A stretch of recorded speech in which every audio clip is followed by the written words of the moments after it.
Whisper, whisper, whisper. Finished? Okay.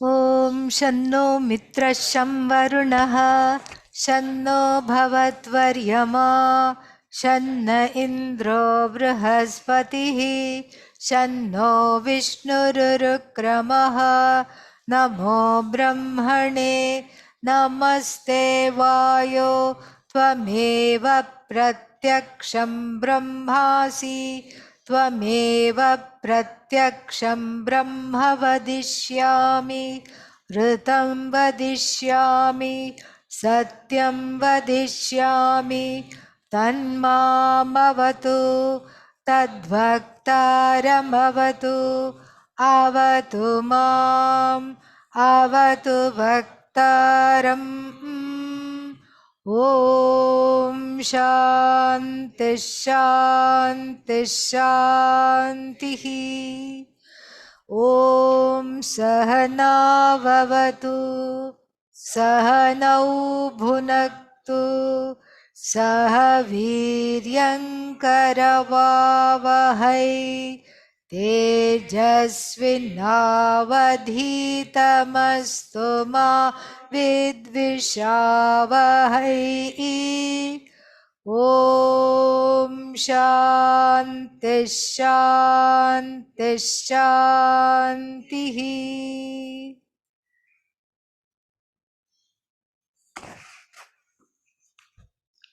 We saw two more arguments yesterday. And what were those arguments? One was why not we take Brahman as Karya and Karana, and then the other one is Brahman Karya and one Karya entering into another Karya. That was the first one, and the second argument was very interesting and very complicated. We are in the middle of the second argument. What was the second argument? This Brahman has become the Jiva. Yes. Karana, all right. But the Karana first enters the Jiva and becomes Jiva. And then the Jiva is associated with what? Body. So the Karana has now become what? Karya. And not only that, Karana, so Brahman has become Jiva. Jiva has become Deha. And the Deha has become dead. And what has happened to Brahman? Dead.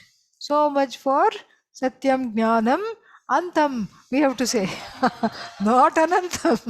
Satyam Jnanam, all right. Antam. Nam Nam Satya hai, we have to sing for Brahman. We have to sing some funerary rites for Brahman, because Brahman has, I don't know where they get these preposterous arguments, but they are to exorcise the ghosts of wrong thinking in our own heads. And so and then the other problem with this is that Vyatireka Anuvadinyah Shrutayah Viruddheran. So there is the Anvaya Vyatireka method. And what is this Anvaya Vyatireka method? Body is there and then Atma is separate from the body. A is there, B is there. B is not there, body is not there, still A is there. So A is the cause of B, as though. This is what we have to remember. So this is Anvaya Vyatireka method. Anvaya is the inherence, Vyatireka is the absence, Anvaya presence. So this is the methodology of a strategic or selective presence. And then when we do this analysis, we find that which is never absent. What is that? Brahman. Body comes, body goes. Body is there because Brahman is there, not the other way around. And so therefore, all the Shrutis talk about this Vyatireka. In fact, the Taittiriya Shruti has also talked about this Vyatireka. Anyontara Atma Anandamayah. So we keep shifting the goalpost again and again and again repeatedly, so that we get to the understanding of the I, the Atma, as not the body, not the prana, not the mind, not the karta, not the bhokta. This is what we have to get. We have to shed. That's why it's called Upanishad. And that's why we have to shed all the assumptions. The notions have to be shed. Then what is the notion? I am as good as the body. Okay, with great difficulty I came out of this notion. What is the next notion?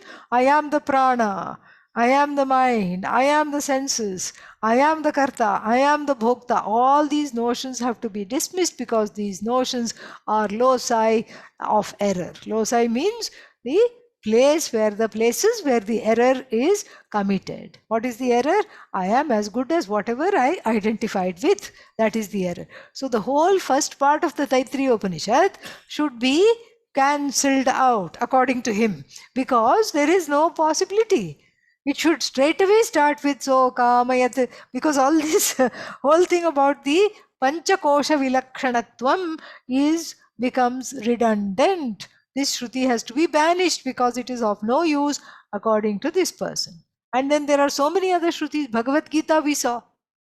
Dehi nosmin yatha dehe la la la la la la la la kaumarai yauvanam jara tatha something something praptihi jivastatra na mukhyati dehantara praptihi. Okay, and so jivaha na mukhyati. So the same person inheres in that body. The person means the one who is awareness. That consciousness can say, with the help of the body, of course, I was small. Look now, I'm a wrestler. I'm a Prathama Malla, the champion wrestler. And then look, oh, those were the days. Now I am feeble and weak. I need help. And I need to get more strength. And I cannot get out of bed. This is what the same person saying, who is showing the photographs of him or her as the wrestling champion. And so like these kinds of shrutis will be rendered obsolete, absolutely obsolete. So because then if you sit here and say, so what if they are rendered obsolete? Let them be obsolete. That means what? You are a charvaka. You have no shraddha. Only charvaka will say that.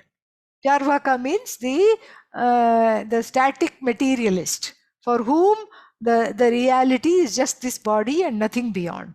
And so therefore, because of these two problems, this theory that Brahman became Jiva, Jiva is identified with what? Body. So Brahman became body, and then body is finite or infinite? Finite. So Brahman, bye-bye. This is the reason, one reason it won't work. Another reason it won't work is because it goes against the Shruti Pramana that declare the Jiva to be separate from the body. And in fact, it goes against your own Anubhuti.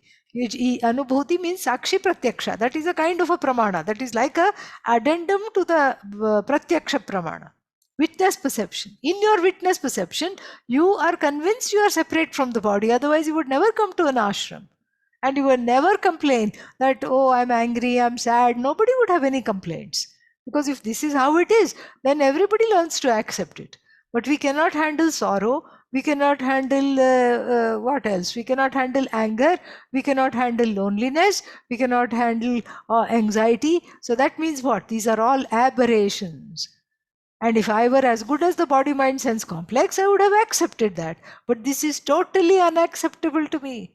So Anubhutitaya also, according to my own experience, and see who says, people keep saying Vedanta doesn't talk about experience. Who said? We are talking about experience. When we talk about the three states, we are talking about the most intimate experience: sleep, dreaming, waking, your own experience.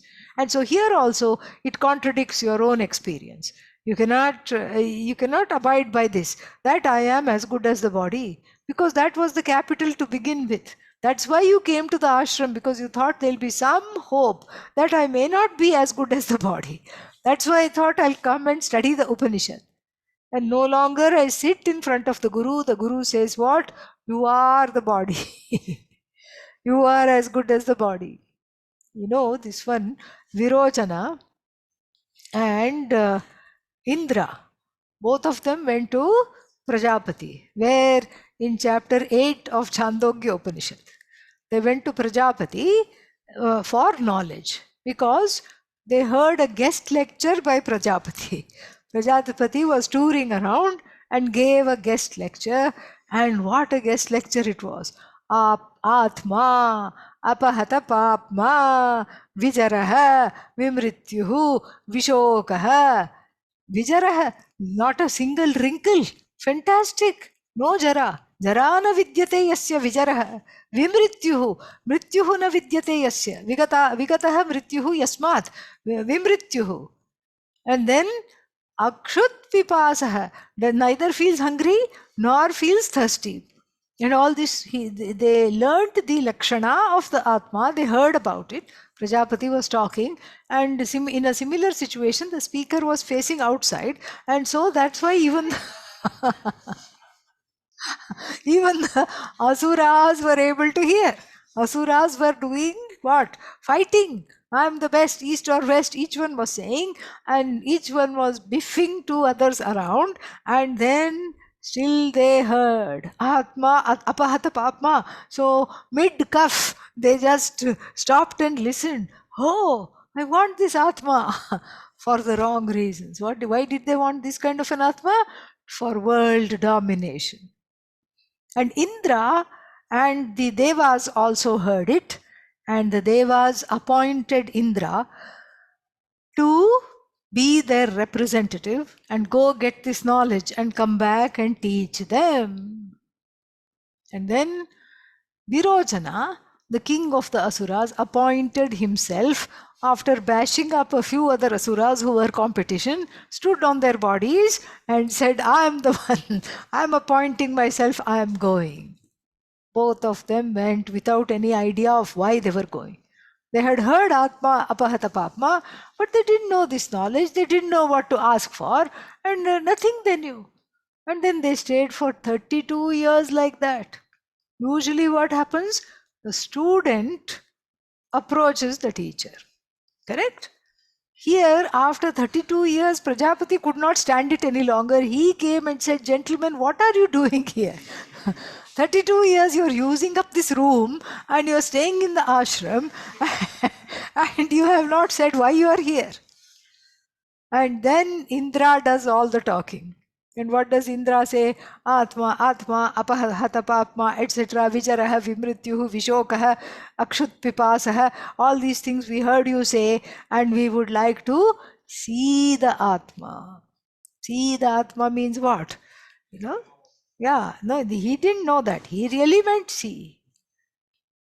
And Prajapati also sees. Sees what? Virojana right there, Asura. Can you give this knowledge to an Asura? No, because then that will be the defense. I am Akarta, Your Honor. By the Mundukopanishad 112 or whatever mantra that Asura will cite. And so I am not culpable, I am not guilty by way of the Upanishadic vision that I am free of kartrutvam, I am free of doership. This is how this fellow would say. So Asuras cannot gain this knowledge. First they have to become dharmic. But then this Asura is here. Prajapati does not want to teach. So what does he do? He just claps his hand and other brahmacharis big a big vat of water. Gentlemen, Bhashyatam, please look at yourself. May you both see. And then see what? The Atma, of course. Oh, really? It's as easy as seeing myself in a body of water? And they just strut their muscles, and Virochana says, I wish I had a little oil. It would have stood out even more. And they twirl their mustaches, strut their muscles, and and then what a lovely Atma. Thank you, thank you, thank you. And Virochana says, okay, we are going to start an ashram. He already chooses a name for it. Asura Vidya Gurukulam. And he just goes and he starts the goes and starts the ashram with that name.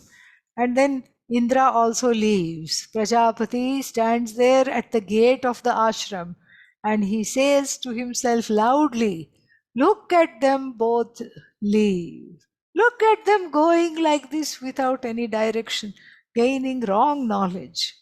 And then he says, if any one of the two were to start an ashram, a parampara, he doesn't say ashram, were to start a parampara, teaching this nonsense as the as the reality, teaching deha eva atma. This is what we are discussing. This is why I told this story. Deha eva atma iti, the one who starts such this kind of a parampara, that will never thrive, because it is false, and because Prajapati has put a protective what should I say, kavacha over Vedanta Shastra so that it is not distorted. So then it is said in the Upanishad that he did go start an ashram and tell everybody that, what would that ashram look like, I wonder. Lot of tents doing massage, body work, all these kinds of things. Because body itself is Atma. Atma has to be preserved, means body has to be preserved. And they are, this is a foolish proposition. And it is the Adi Shankara in the Bhashya does a lot of khandanam to this kind of a theory that the body is Atma. So if you want to see this particular objection in greater detail, you can go to see the Bhashya of that particular portion in the Chandogya Upanishad. And so now coming back, you cannot have you cannot have this wrong knowledge, body is Atma, because it is against all the Shrutis. In fact, a whole story has been made to show that it is against the Shrutis. And so therefore that is the second problem, that the body is Atma. This all the Shrutis would be contradicted. And then so then the third problem with this is what? So this is where we stopped yesterday. Brahman became Jiva, correct? Jiva became body. And what body became? Dead. So the third problem is moksha asambhavaha. How is moksha possible? Moksha is possible when there is something that is other, which does not die. When there is something that which survives the body, survives the mind, survives the sense, then only we talk of moksha. Then only we say you are as good as free. Why? Because you are untouched by whatever is happening to the body is not happening to you. Whatever is happening to the mind is localized in the mind. Whatever is happening on the level of emotions, chittam, that is also just happening on the level of chittam alone. It is not happening to who? You. So therefore what? This is the moksha. This is what is moksha. But here what? Is moksha possible? No. This kind of a moksha at least is not possible. What kind of a moksha is possible? I really don't know. So he says, moksha sambhavat cha. Why? Moksha sambhava, meaning possibility of moksha, is there when I can understand I am Brahman. And in order to understand I am Brahman, what should I do? I have to understand I am not the body. I am not the mind. I am not this deha, etc. This sangha, the karya karana sanghata. I am not. I am not the body-mind complex. This I have to understand. And if I don't understand this, then what moksha from what? How am I going to get moksha? Not at all a possibility. And so therefore this therefore it's like a rich man, a very very rich man who suddenly became bankrupt. And then because sometimes this is what happens, rich person inherits the father's mother's money, did not make it on their own. This person inherited the parental fortune. The parents knew the value of the money. They worked hard and they made sure that they saved everything and gave it to this worthless person, the offspring, and this person squandered all the money in rich lifestyle and taking all the friends and buying them things, buying oneself also all kinds of things, and the money was gone. From a prince became what? A pauper. And this would be the gati of Brahman also. What does Brahman now become? Brahman has become dead. Satyam Jnanam Antam. That's all. Not Anantam, we can never say. Because if it has become Deha, Deha is what? Finite. Then Brahman also is finite. And in this way, if Brahman is finite, where is the moksha possible? Tell me. Where is the moksha possible? Body dies, and if the body dies, I also die along with the body. Who is the one who is having moksha or not having moksha? There is nobody there. There's nobody there because there's nobody that's going to outlive the body, and Shastra Nirarthaka also takes place. And so then, we also have to remember what is moksha, which is the dhatu? Muj. Muj. The nakara comes later, okay, in certain areas. Much dhatu, and what is the definition of the much dhatu? Bandha nivrittau, freedom from bondage, that is the definition. So moksha means freedom from bondage. Here what? Double bondage. Already bound, again bound. Already has the feeling of bondage, and the Shastra is the only recourse, no other recourse. So I sit in a boat, Shastra boat, and then what? It's already sinking. It has a big hole already. Okay. And then, so then that very freedom I seek, if that becomes the source of bondage, what to do then? And therefore Adi Shankara says, Nahi yataha muchyamanaha tadeva apadyate. Yataha means from which. Muchyamanaha, the one that is about to be freed or wanting to be freed from something. From which means from which source of bondage the person wants to be released, that person doesn't become that source of bondage. How can you do that? It does not become yataha muchyamanaha tadeva apadyate, means tadeva na apadyate. He or she does not become that thing from which they have to be freed. And since it's a little strange to see that, the example is given. Nahi shrinkhalapattihi baddhasya taskaradehe. Taskara means what? Thief.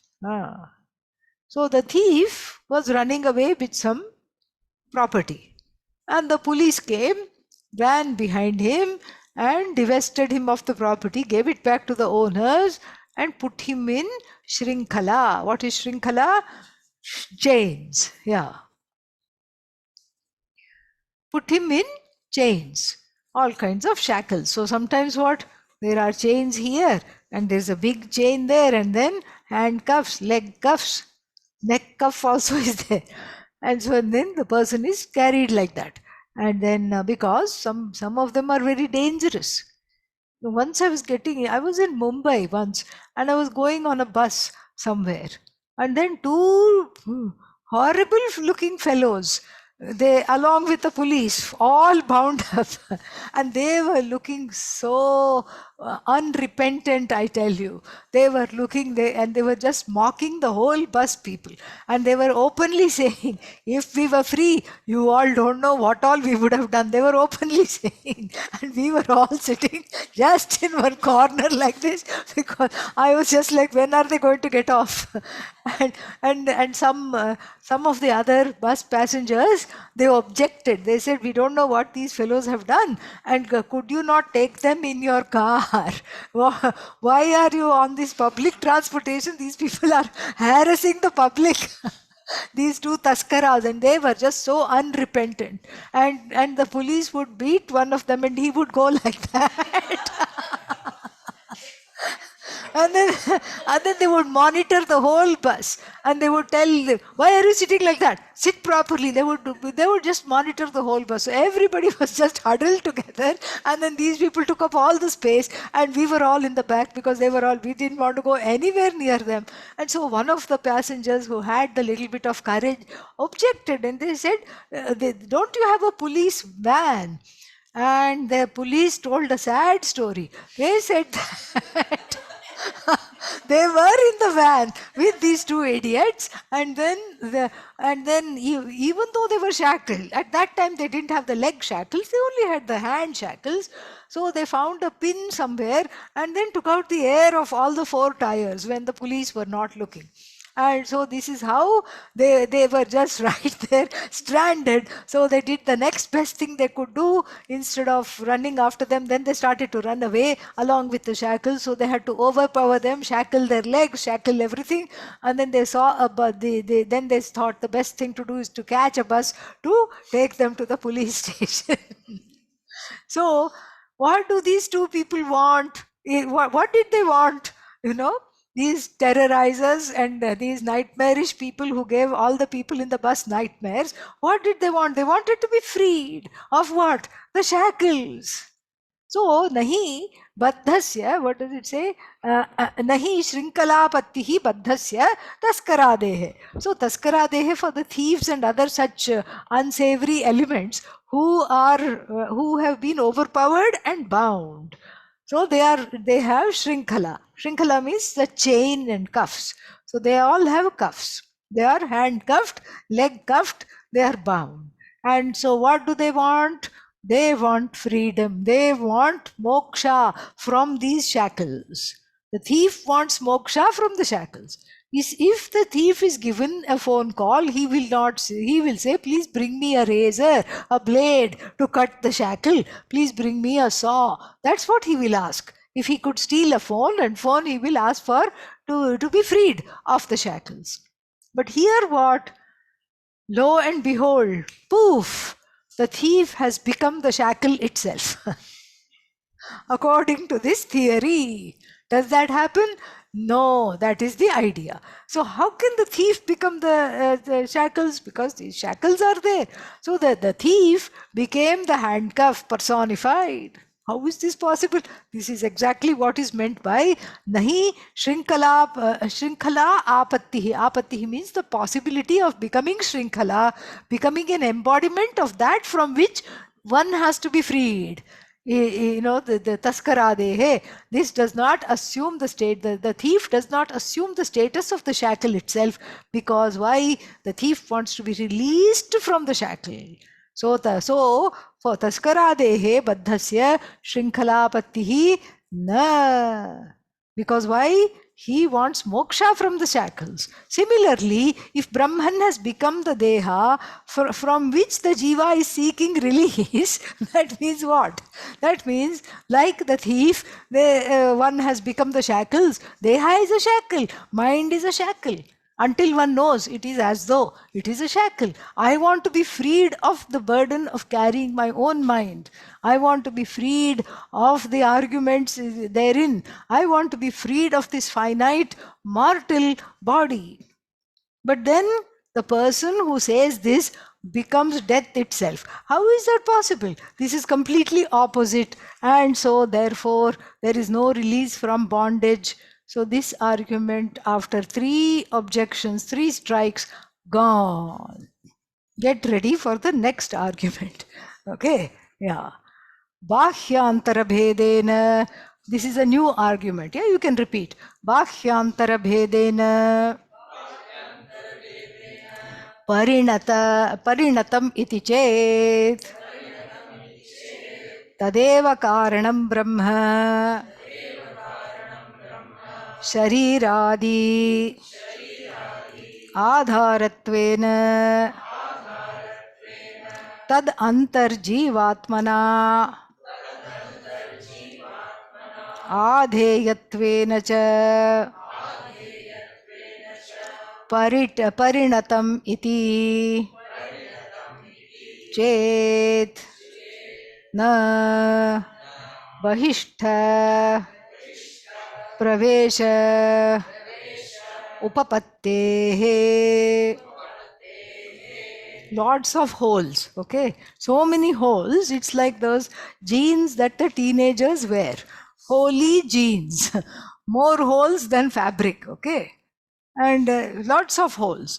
But in fact, it's like looking at someone's. Let's say someone has written a quiz, and there are so many mistakes, or somebody has written one essay and there are so many mistakes, you don't know which to focus on, because it's from the beginning to the end, mistakes are there. Spelling mistake, argument mistake, beginning mistake, middle mistake, end mistake. All right, so many mistakes are there, then you can't go one by one. Okay, what do you have to do? You have to do the prathama mallanyaya. You have to get the biggest mistake and focus on that. You have to do mafi, means you have to forgive the other mistakes, because what's the point? That person will just become so depressed if you start talking like this. So you have to just focus on the mistake that you can absolutely not tolerate to begin with. After that, the chota mistakes, small mistakes, then you can take your time and do this. But first you have to show them the error of their ways by picking up on the biggest mistake. So supposing somebody says, something like what, oh, I am, I am karta, I am bhokta, I am this, I am that. You'll just focus on karta bhokta. You'll just focus on the big one. You knock off the big mistake, and after that you say, all right, these are the problems with the other things as well, but first you focus on the big mistake. So here let us look at all the mistakes, and then let us look at what is the big mistakes. So first let us understand what is he saying. So very interesting argument. So he's an accommodative person, this fellow, this Purva Pakshi, very accommodative. Why are you saying, entry? Why are we talking about entry? The karya, the karana entered the karya. Why all this? I have a very good solution. What is the solution?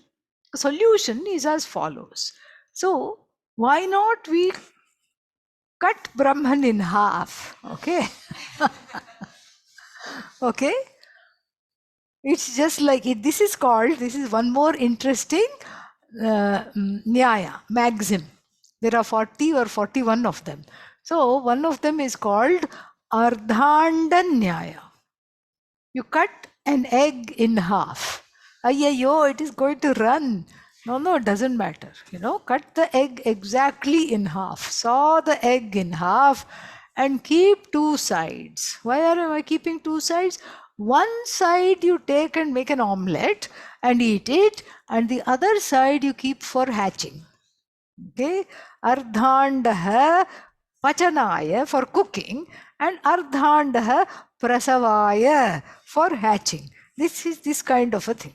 There is also another nyaya of the same category, which is called ardhajari nyaya. Ardhajari nyaya means the person has has become wrinkled only on one side. The other side is okay. This is the problem. One side is old, like a time-lapse video. One side is all just drooping and the other side is fresh and young. Okay, so this is the kind of argument which doesn't work at all. So you cut Brahman in half like the aforementioned anda, egg. Okay, and then what? One half of Brahman became what? Bhashya. Bhashya means what? Outer. One part of Brahman, let us say, became the outer universe. And having created for itself the outer universe, the other half entered into this universe. You can't say it with a straight face, okay? But you must. All right. Yeah, for full effect, I must say it with a straight face. So, one half of Brahman created for itself this outer Jagat. All right? See, so many mistakes. Then the other half of Brahman said, "Acha, sab ban gaya? Acha, मैं अभी आता हूँ." Okay, then अभी हम आ रहे हैं. And then the other one said, "I am coming. Is everything ready? Acha, wonderful." And the other half entered. And the other half, let us call it the inner half, because now it entered within. Correct? The first half is what? Without, and the other half is within. What's wrong with this? It sounds fine to me. Wonderful. And then all your problems are gone. There is nothing wrong with this according to this person. Person is very happy. Person is waiting for everybody to clap. Nobody claps. And and so so let us look at the Sanskrit. Bhashya antara bhedena parinatam. Parinatam means transform. Transform means cut in half. Because one part has become what? Bhashya. Another part has become antaha. Bhedena, through the cutting, through the division, parinatam. Let us say that chet means suppose. Let us say that Brahman has undergone a transformation of being cut in half. One half outer Brahman, one half was entering inner Brahman. Exactly like keeping half an egg for omelette and another half an egg for hatching and waiting when is the chicken going to be born. This is exactly like that. So then he explains, Tadeva Karanam Brahma. So half of it is Karanam Brahma. Okay. And what is this Karanam Brahma? This Karanam Brahma got cut into two parts. One part became the Shariradi. Shariradi. Shariradi means what? Body, mind, sense, complex, Karya, Karana, Sanghata, it has become. And so it has become Karya, Karana, Sanghata means what? It has become Deha, it has become Manaha, it has become Indriya. Deha, Manaha, Indriya, for at the very least. Also Buddhi, Ahankara, everything it has become. Which one? One half of Brahman. So it has created a house. Very interesting. Then tat antar, then in the other half of Brahman, somehow, don't ask how, these are all loose ends, don't ask how, the other half of the Brahman converts itself into Jiva. And then it enters this Sharira. Sharira, outer Brahman, Jiva, which entered, I presume through the head, I don't know, according to this. Inner Brahman. Can we live happily ever after? No. So then he has a few other logics. What are they? Antarbhedena parinatam means the one is the, so the deha itself is the outer part. Don't think deha is the inner part. So here, this is his version of what we call a kind of a it's like a bad painting, a bad copy, like of a master, like a Picasso or Monet. Somebody makes a very bad copy. It's like that. So it's a very, very bad iteration of what we call Avachedavada, Upadhivada. So Avachedavada, the theory of as though conditioned consciousness, what does it say? That this the conditioned, the consciousness is as though conditioned by what is called upadhi. And from the standpoint of this consciousness, we can say, we should not, but we could say that the upadhi is outside and this is within, like pot is in space, pot space. So therefore, deha avachinna atma. We can say that. Avachinna, as though surrounded by, as though delimited by, as though conditioned by. But the Upadhivada, the Avachedavada has a lot of benefits to look at it if it is properly done. This is very, very badly done. First of all, what?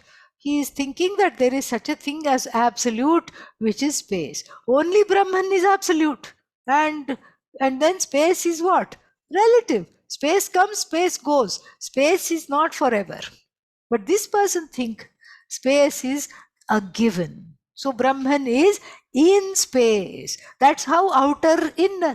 If you make a division between outer and inner, you are taking space to be Brahman.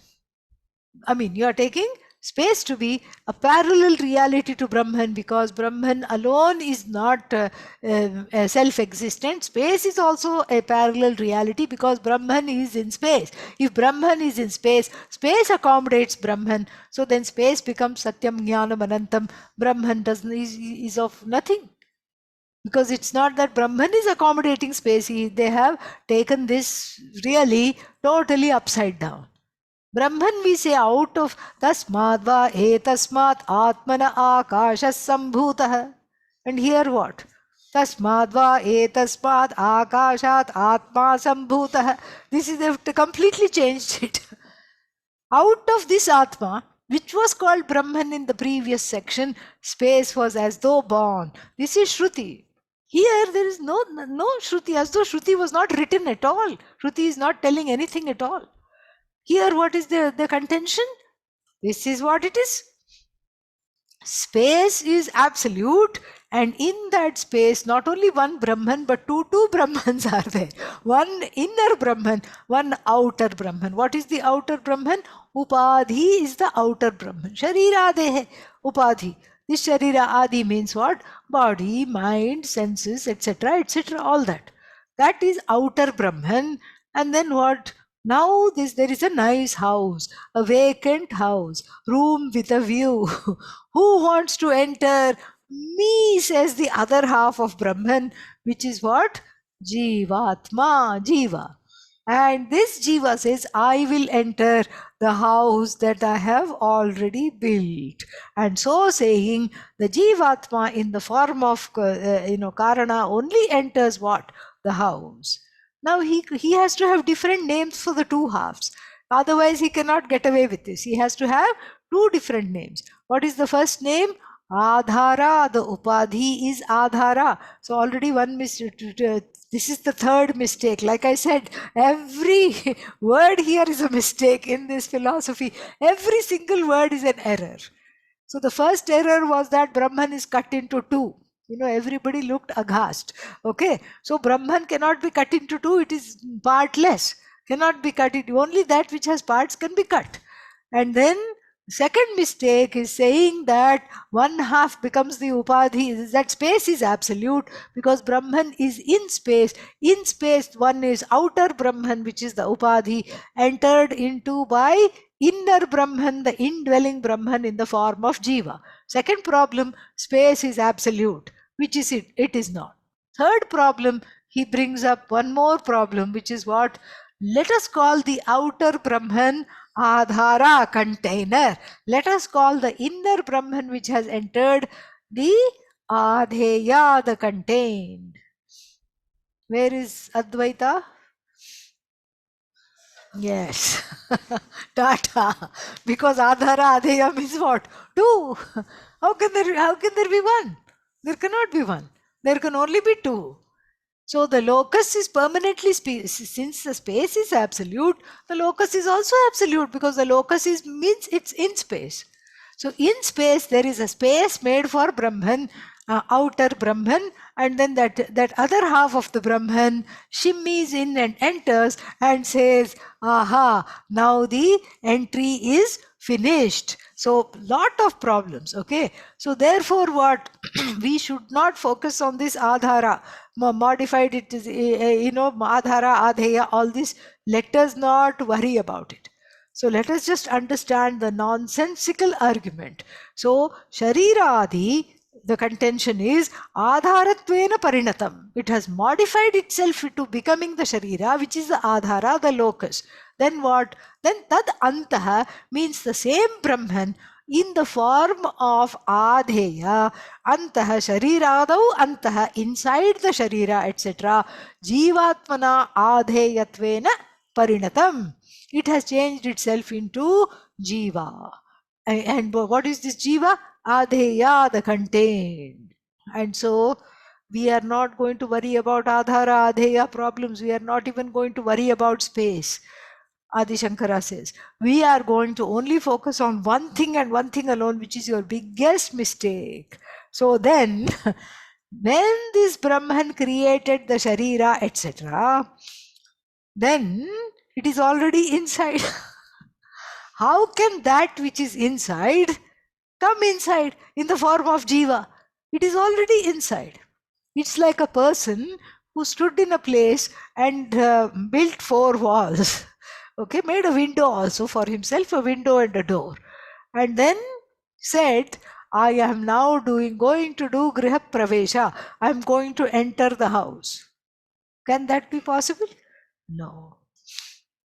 The one who has already entered cannot enter. So Tadeva Anupravishat, the Shruti that says Tadeva Anupravishat will be of no use. That Anupravesha, the word is there, meaning in keeping with this, whatever is being revealed, it entered the karya prapancha, it entered the mithya bhuta karya prapancha. Here all that has not gone in, we have an expression, going in one ear and out the other. Here it has gone in one ear and boomerang back to the teacher. No use, no buddhi, and buddhi is not being used at all. So the first thing we have to know is entry is possible only when the Brahman is outside and it has entered, but it's already inside according to him. Okay, so therefore Adi Shankara says, na, why? Bahishta pravesha upapattehe. Very nice argument. Bahishta pravesha upapattehe. Upapattehe means tenability. The possibility is for bahishta. Bahihi tishtati iti bahishtaha. The one who is outside is called, who is standing outside. Bahishtaha. Bahishta pravesha upapattehe. So only if something is standing outside, then only it comes inside. Bahishtasya eva pravesha is possible, not for the one that is that is already inside. Of course, this is the problem. The same Brahman cannot also be Adhara and Adheya. That's another contradiction. Like I said, how many mistakes will you take out here? All right, somewhere you have to stop. Otherwise, you'll go crazy. So if the same Brahman is outside and the same Brahman is entering as Jivatma, Adheyatvena, it is the same Brahman. But no, it is Parinata, meaning it is transformed itself, they will argue. There is no question of Brahman, the Jiva, standing outside and entering. How can it enter? Because only the person standing outside can enter, and this one is already, Brahman is already Parinata into, he brings out a very nice point. Brahman is already Parinata. Why? Because if we look at the beginning, Tasmadva etasmat atmanah akashas sambhutah akashad vayu vayor agnihi agner apah adhyah prithvi. The 5 elements are covered. And how did the 5 elements come in the beginning?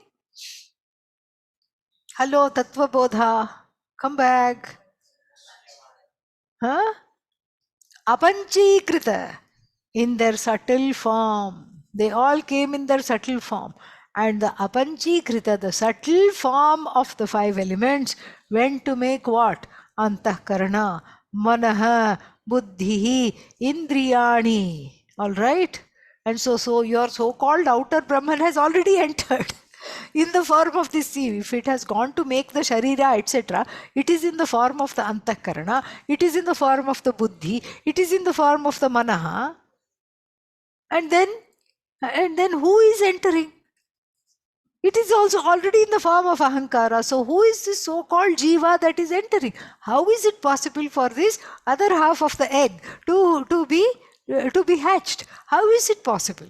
You just cannot say this, because it's already transformed. The 5 elements have already transformed. This Brahman has transformed as though into the 5 elements, and then this is, then as though transformed into the 5 elements, entered in the form of the Buddhi, Ahankara, etc.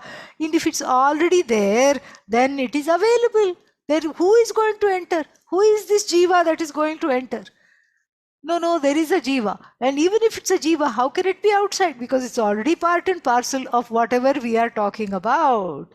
And then so here, further he says, Nahi yaha yasya antastha saha eva tat pravishtaha iti uchyate. He says that, look, even if you're talking about Adhara, Adheya, I don't mind. We will give you a free pass. Okay, we won't put red marks all over your paper. We will just not even look at it. And Even if you say, what else did he say? He said adhara adheya. Yes, antastha. And also one more thing he said, that space itself, is absolute. Even that we'll just ignore for the time being. And then the third problem is Brahman has become the jiva. That also I don't mind. All right, let Brahman become the jiva. Let there be adhara adheya, because here we are looking at a huge conflagration, and we cannot put out a small little fire. Let the small fire go. We have to address the huge conflagration. What is that? We cannot accept the entry. This so-called entry that you posit, we cannot accept. Why? Even adhara adheya I may accept for the time being. We cannot accept the entry. In fact, you also cannot accept the entry. Why? Because anthastasya, the one who is already antastha yasya, asya antastasya, saha eva tat pravishtah na uchyate. This is totally untenable. Adi Shankara says, being antastha means what? Ante tishtati, the one who is inside. When? Already inside, in the form of the body mind sense complex. Already inside. So so Brahman has already entered. Who is entering and into what? There is no question of any entry. Anupravishat, how? Only the outer person standing outside can do pravesha. You cannot say that jiva has entered. Why? Because already entered. And so this is a very big problem. All the other things you can, even adhara adheya you can accept, still the entry is not possible. Further, Adi Shankara says, bahishthasya anupraveshah syat pravesha shabdarthasya eva drishtatvat. So only for the person standing outside is entry possible. Why? Because that is my dear fellow, that is the definition of the word entry. He says, let me define for you the meaning of the word entry. What is entry? Entry means somebody who was not previously inside has come inside. Like our friend who, Devadatta. Devadatta built a house. All right. And then entered into his house. That is perfectly tenable. But if you say Devadatta was already on the place where they were building, they built the house around him where he was sleeping, and then he is entering the house. How can he enter the house? He is already there. So the example is given. Yatha griham kritva pravishat iti. It clinches it. The one who is outside alone can enter. Not the one who is already inside, the fellow is already there, cannot enter. So, because Brahman, you already say, has become Karya, Tanmatra, meaning Apanchikrita, Tanmatra Karya, then Antahkarana Karya, Sukshma Sharira Karya, it has, so to speak, become the Karya. Brahman is already there. Antastha, you can't say it is Bahishtaha. And then it's not going to jump into this and say, I'm jumping into what is already I have jumped into. So you can perhaps accept tentatively the argument, the physical body is the adhara and jiva is adheya. Okay, for the time being we can accept. But this anupravesha that you posit has no tenability at all. I don't know what you were doing and I don't know what you ate before you started this philosophy. I don't know what you had to eat before you started this philosophy, and you're obviously having side effects of some terribly fermented foods, okay, which has straight away gone to your brain, and so and given this kind of a toxic thinking. So just like, see, Devadatta built the house and then entered the house. So then this is what has to be done. So now the pushing of this theory is complete, even without touching all the other mistakes, adhara, adheya, space, time, all these things, without touching it. The main thing is what has already entered cannot enter, so there. And the next objection is going to be about Pratibimbavada, having a bad version of Avachedavada. The next thing to be taken up is Pratibimbavada, and it needs a lot. It's not for the faint of heart, because there is such a thing called Pratibimbavada, and we have to be able to have enough, what should I say, dhairya, courage to be able to distinguish the wrong Pratibimbavada from the right Pratibimbavada. I wish everyone, all of us, good luck. Om Purnamadah Purnamidam Purnat Purnamudachyate Purnasya Purnamadaya Purnamevavashishyate. Om Shanti Shanti Harihi Om Shri Gurubhyo Namaha Harihi Om.